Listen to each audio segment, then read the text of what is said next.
Huber in the morning on 100.7 The Bay. Good morning, Miles. He is ready to rock. Art thou? Don't do that.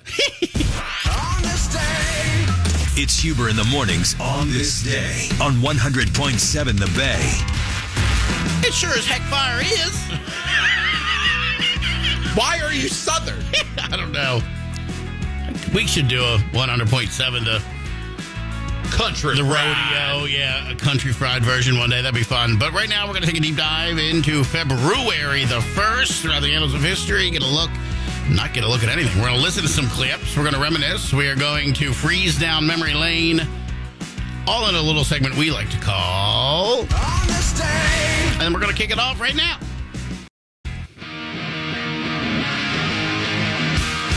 It's a sad day in a lot of people's history. Their beloved punk band sells out. Everybody sells out. Cashed in.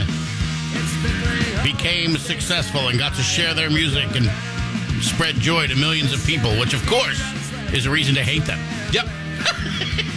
Now it's because I get unwanted political beliefs. Right. From a guy wearing eyeliner. Green Day released their third record and their first on a major label, entitled Dookie.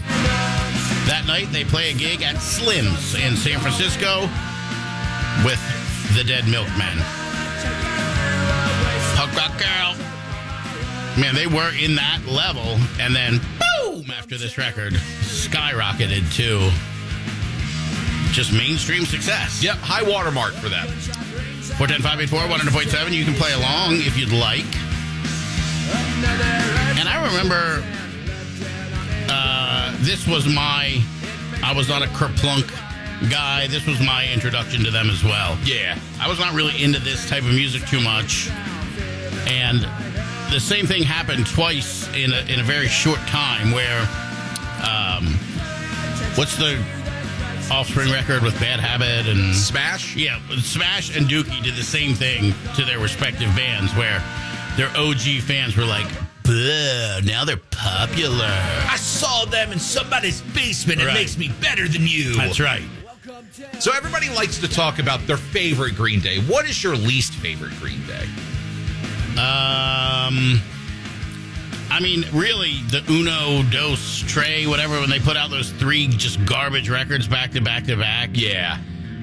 I don't know what that was all about, to be honest. Warning's a little meh. Yeah. I don't know. I kind of like Warning. I don't mind mainstream Green Day because I don't care that much. Right. We were talking earlier. So when Huber says he loves a band, what that means is it's album after album from front to back. Yeah. From track 1 to track 10. He loves everything. And for me, fandom, if I say I'm a big fan of a band, you can pretty much count on me knowing the name of every record in their catalog, every member of the band, some facts about it, who produced it, whatever. If I know some songs and like some records, I'll say I like them, but I would never say they're like a huge band for me because I put a threshold on where I consider my fandom to begin. Because Hubert doesn't want to be caught off guard. We said, I love the Foo Fighters. What, do you remember? Right. On their 5th album, they have this track 7.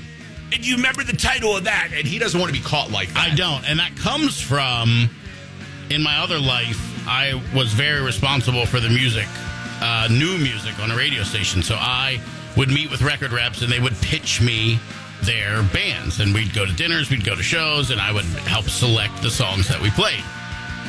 And those guys are encyclopedic with their knowledge of music. I mean, some of those guys and girls are just insane with their fandom. So if soon as I said I liked the band, they'd be like, yeah, back in 1986, I saw them on the blah, blah, blah tour, and they opened with blah, blah, blah, and blah, blah, blah, and blah, blah, blah. And I'd be like, oh, no, I don't know that much about them. Right. You know what I mean? So I constantly had to realize, like, if I'm going to say I know a band, I need to know it. Otherwise, I'm just going to say, yeah, I like them. They're okay. Those people and I would never be friends. Oh, no, you would. You would love it. Miles knows them.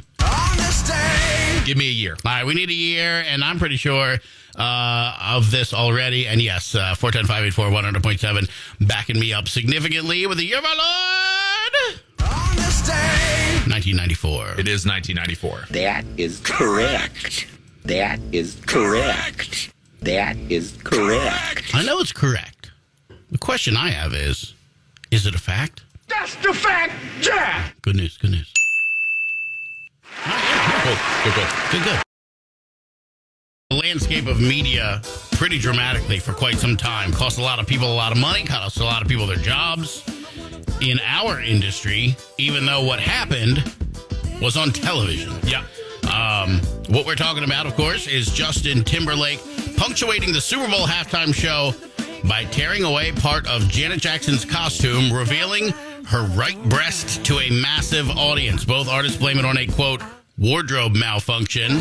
But while Jackson gets blacklisted, Timberlake is welcomed back by the music industry and the NFL after a series of apologies.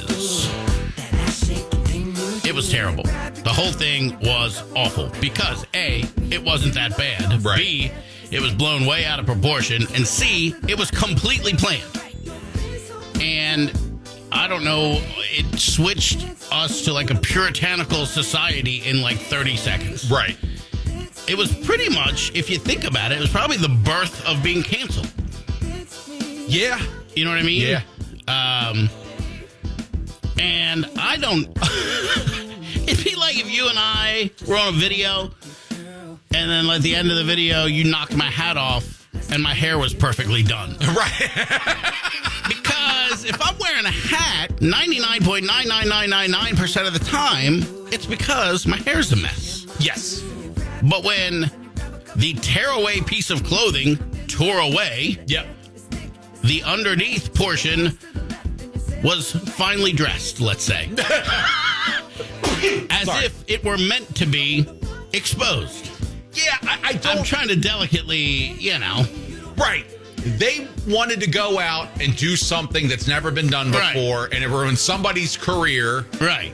And, somebody skated by with a series of half-hearted apologies. Right. Like, I just didn't know. And look, to me, I think why it shook out that way had nothing to do with gender or anything else. It had everything to do with it was a planned thing that was presented to somebody who executed the plan. And then they were like, you know what? This wasn't your deal. We're going to let you kind of skate away from this. That's what I think. Yeah. Pure speculation. Yeah, we don't know. Of course. Of course it was staged, Sarah, from Mount Area, 100%. A lot of people checking in with some years, which I'm pretty sure I was right about that as well. That's good. I kind of knew these today without the thing, but it's good to get that reassurance. But yeah, I mean, I'm telling you, I was working in radio at the time, and in radio at that time, there was a trend to say pretty outrageous stuff. And after that day, you couldn't say a tenth of that stuff anymore. At the other station, we put out all these CDs full of morning show highlights that you couldn't even play on the air after that. Yeah. Would those be the Twisted Tunes? Stuff like that. Yeah. It changed the world. It really, really did change the world. And not for the better, in my opinion, but... Yeah, I mean, it's just...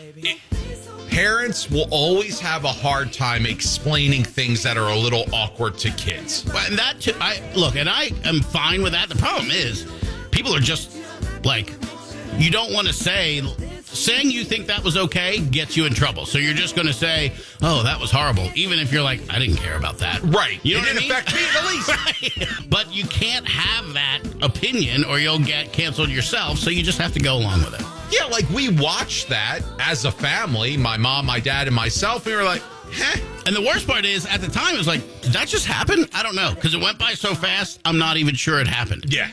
And then it got zoomed in on 1,000,000 times and replayed 1,000,000 times and still shot on social media, yada, yada, yada. And that's what it made a big deal. If it would have happened, like you said the other day, if that happens in 1984 instead of 2004, people were like, I think that happened? I don't even know. Right. You know what I mean? Because it would have just gone by and it wouldn't have been on the news and there was no social media. There was no memes to zoom in on, all that stuff. It would have been a halftime show special. Right. That nobody would have known, and it would have been some like insider information, like a PJ-20 telling us about some weird And fact. little did you know that her boob came out. Right. We're like, what? When? Those TVs were so grainy back then, you couldn't even tell. Yeah. I mean, It's a weird thing. And, you know, with the Super Bowl halftime shows have never been the same since. Although people even complained, what was it, Shakira and Jennifer Lopez? Yeah. Oh, people hated that, too. There's too much jiggling. What am I supposed to say to my child? How can I explain that when people stomp their feet, parts of their body jiggle? That we're not all stick figures. How dare she? That was like the best halftime show we had in a long, long time. I enjoyed it. I mean, The Weeknd was pretty good. Bruno Mars was also fantastic. Bruno Mars was one of my favorite in the recent past because I knew a little bit about him, and then I learned a lot about his just musicianship and how tiny and cute he is. Yeah, exactly. Oh, he's a tiny little fella. Pocket-sized Bruno. Give me a year. That's the year of our Lord. 2004. Very nice stay from you today. That is correct. That is correct. That is correct. Do you like that slower pace or do you hate it? I hate everything. That's the fact, Jack. It doesn't matter what you do at what speed. I don't like any of this. That is correct. Don't double back. It's a trap! I do need you to do me a quick favor, though. What do you need? I want you to put your hands together and walk into the stage. Big round of applause for Jackson Heights' own Mr. Randy Watson. Yes! All right, nice. Really good. That was good.